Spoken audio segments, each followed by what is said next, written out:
I had an exhilarating time with the $20,000 you mentioned, which apparently I'd saved up recently after returning from a week-long trip overseas. My mother-in-law Isabella called me, sounding triumphant about the money. Confused, I couldn't recall having such a substantial sum on hand. As a freelancer, I do have some savings for emergencies, but nothing close to $20,000. Besides, my banking card was safely with me, and I wouldn't leave such a large amount lying around. Isabella claimed I had given it to her, so she helped herself from the sideboard drawer, assuming we were well off. Grateful for the gesture but perplexed, I assured her it was fine, despite not comprehending the source of the money. However, clarity came when my husband Anthony returned home, revealing the truth about the mysterious funds a month later. Isabella's relentless calls followed thereafter, numbering over 80 attempts to reach me. Although I chose to ignore most, one call caught my attention due to her persistence. Frustrated, Isabella accused me of disregarding her, which I found ironic given her repeated demands for money. Allow me to introduce myself. I'm Scarlett, a 32-year-old freelance jewelry designer with a longing for children, though my career keeps me occupied. My husband Anthony, also in his early 30s, used to hold a corporate job but now manages my business endeavors. Despite our success, Isabella, who resides alone in her family home, remains convinced we live in opulence and frequently requests financial assistance. Our journey wasn't always smooth sailing. Initially, Anthony supported us with his job, but as my design career blossomed, he transitioned into managing my affairs. With his help, we secured deals with prestigious international brands.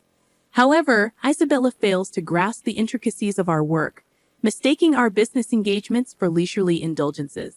She yearns for a lifestyle akin to ours, oblivious to the sacrifices and obligations it entails. Isabella's requests for extravagant parties or luxurious outings mirror her misunderstanding of our reality. While I could afford to fulfill her wishes, I'm bound by numerous commitments and expenses. Despite our apparent glamour, every event and outing serves a professional purpose, not merely a display of wealth. Unfortunately, Isabella's inability to comprehend this continues to strain our relationship. Despite my persistent refusals, Isabella's relentless requests often find a weak spot in Anthony, her son, who occasionally succumbs to her demands for money. If giving her a little money keeps her quiet, then it's a small price to pay, he rationalizes. For Anthony, it's more convenient to placate her with cash than to endure her disruptions to our work. However, rather than quelling her desires, each concession only fuels Isabella's escalating demands, leaving both Anthony and me exasperated. Recently, she insisted on a new dress for an upcoming gathering she'd been invited to. Wouldn't a two-piece suit suffice? Anthony proposed, attempting to reason with her, recalling past instances where she insisted on expensive attire. But Isabella remained adamant, insisting on nothing short of luxury for the event. Everyone will be dressed to the nines. I can't afford to look shabby, she argued, dismissing the notion of thriftiness. As if that weren't enough, Isabella also demanded a matching bag, further adding to our frustrations. Anthony, seeking a solution to her incessant demands, had previously arranged a credit card in Isabella's name, specifically for her expenses. Initially, she abused the privilege, overspending recklessly until Anthony intervened, imposing restrictions and urging her to seek approval before major purchases. Despite his efforts, Isabella's impulsive spending persisted, leading to exorbitant bills that Anthony was left to settle. Though the card bore her name, it was Anthony who bore the financial burden. Isabella's misconception that the card equated to unlimited funds exasperated Anthony, prompting him to impose spending limits. A credit card isn't a bottomless pit of money, he reminded her, exasperated by her disregard for financial responsibility. Caught in the midst of her whims, Isabella's frustration was palpable when her spending privileges were curtailed. "What the heck? I couldn't pay for my shopping the other day," she exclaimed, failing to grasp the consequences of her unchecked expenditures. Isabella stormed in, berating us for the struggle with payments due to her overspending. We've lowered your monthly limit. It's still sufficient, right? Anthony attempted to reason, but Isabella remained unconvinced. Just because you say so, you two are still dressing up and going to fancy places. How is what I'm doing any different?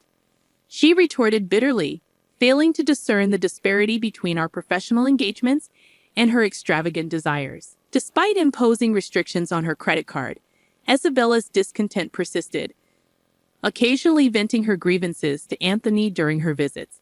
Yet, for a while, life carried on without significant hitches. As the year drew to a close, a promising opportunity emerged in my career, a proposal to expand business dealings overseas.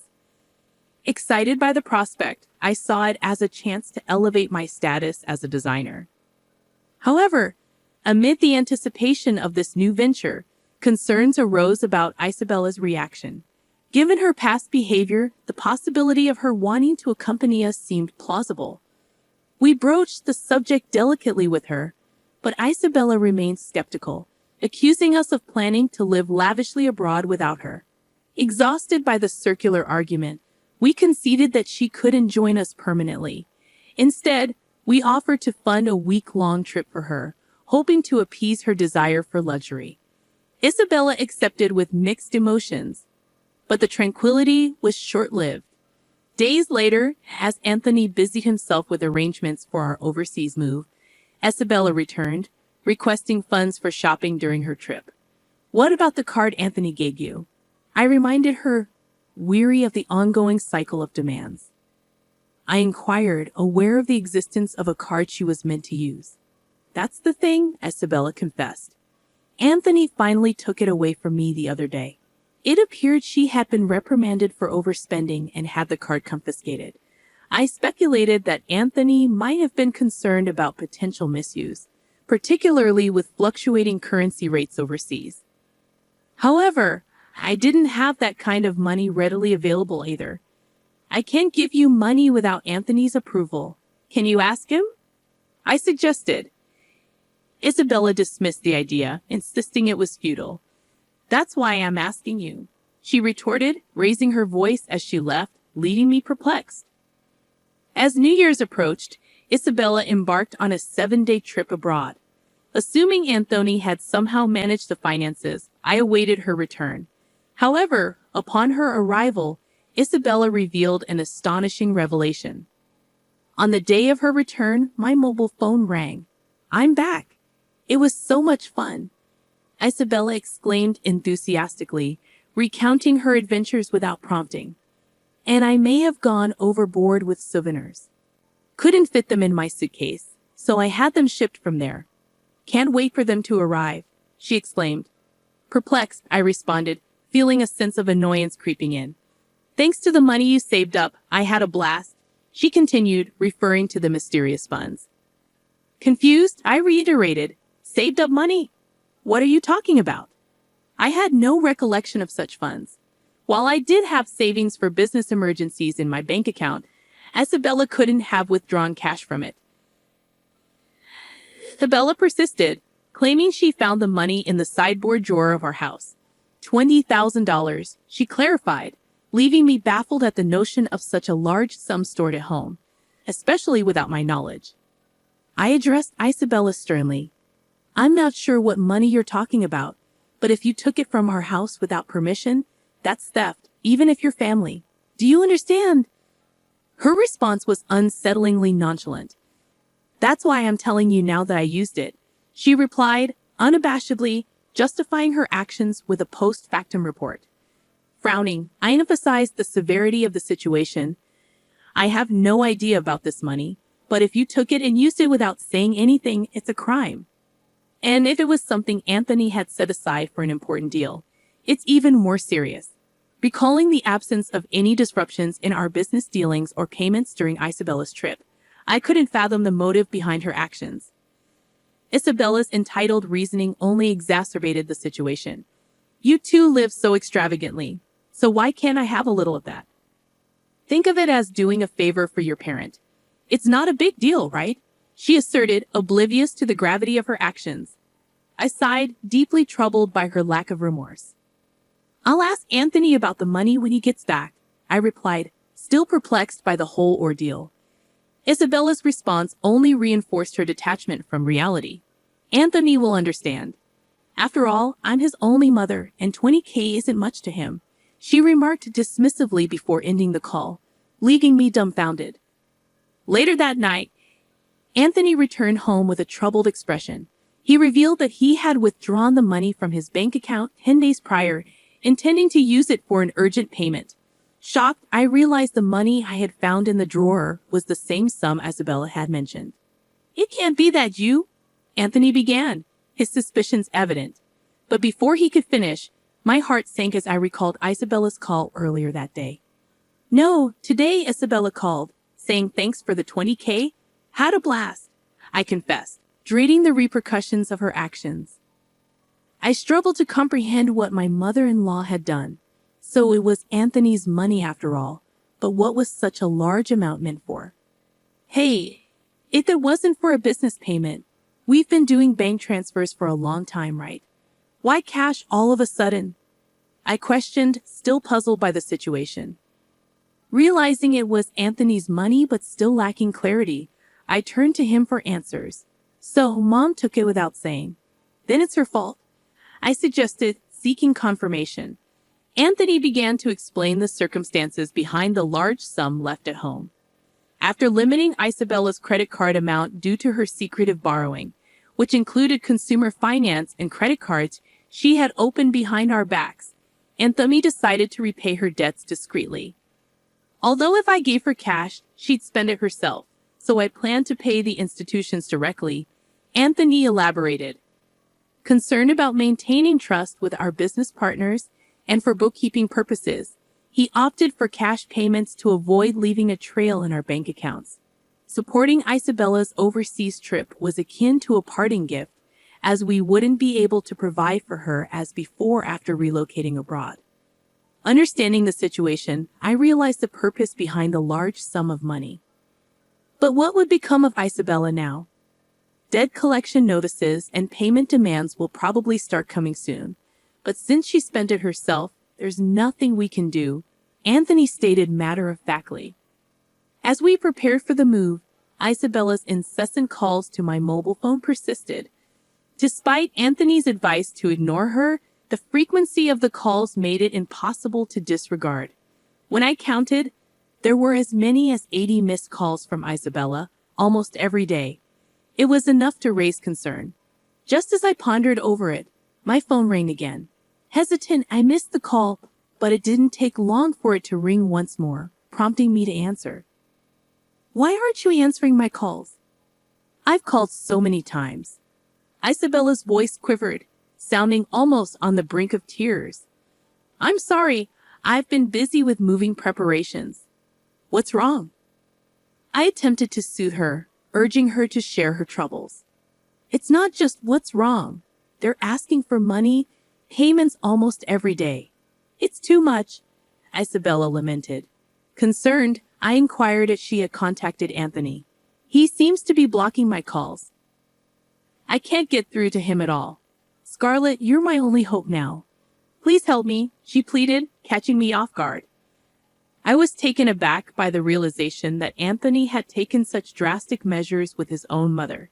If he had used the money he had prepared to pay off Isabella's debts, this situation wouldn't have arisen. Now, Isabella seemed inundated with collection letters from finance companies and consumer lenders, with relentless collection calls leaving her feeling helpless. It was a scene I had never witnessed before, something I had only seen in dramas. I'll mention it to Anthony, but I can't guarantee what he'll do. A mother in trouble, it's a son's duty to help, right? Please ask him for me, okay? With that, the call ended. However, the reality was harsh. We needed funds for our business expansion overseas, and we couldn't afford to help Isabella. Moreover, it was her own fault for misusing the money Anthony had set aside to settle her debts. When I informed Anthony about the call upon his return home, exhausted, he dismissed it coldly, showing no inclination to assist his mother. I had every intention of resolving things with Isabella before our departure, but she squandered the opportunity herself. It's true, the money was initially earmarked to settle Isabella's debts, but she opted for a lavish trip instead, leaving no room for excuses. Despite her continued calls, I made the difficult decision to block her number, following Anthony's lead.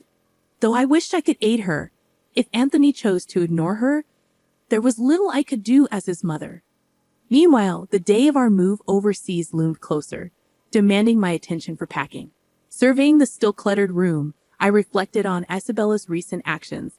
It seemed she had sold her house to alleviate some of her debts. But it wasn't enough. In addition to the $20,000 Anthony had intended to repay, she had hidden further debts. The magnitude of her financial obligations was staggering, exceeding even the proceeds from selling her property. "Hey, our family home, it's gone. Are you okay with that?" I asked Anthony, noticing a tinge of sadness in his demeanor. Losing the house where one grew up must have felt like a profound loss. Having experienced the early loss of my parents' house, I empathized with the sense of displacement. Unlike me, Anthony had lost his sanctuary due to his living mother, a circumstance I couldn't even begin to fathom. Now residing in a modest apartment, Isabella struggled to repay her remaining debts with a part-time job. At her age, finding work must have been challenging. While I harbored some sympathy for her situation, the repercussions of her reckless spending were undeniable. Even for the elderly, accountability for one's actions remained paramount. As my business flourished overseas and opportunities continued to arise, I found myself inundated with offers from unexpected quarters. Grateful for the newfound success, I juggled a hectic schedule, leaving little time for rest or exploration. Anthony, too, was occupied with various responsibilities. In the midst of it all, the prospect of starting a family still felt like a distant dream, a thought that lingered as I gazed out at the foreign cityscape beyond the window.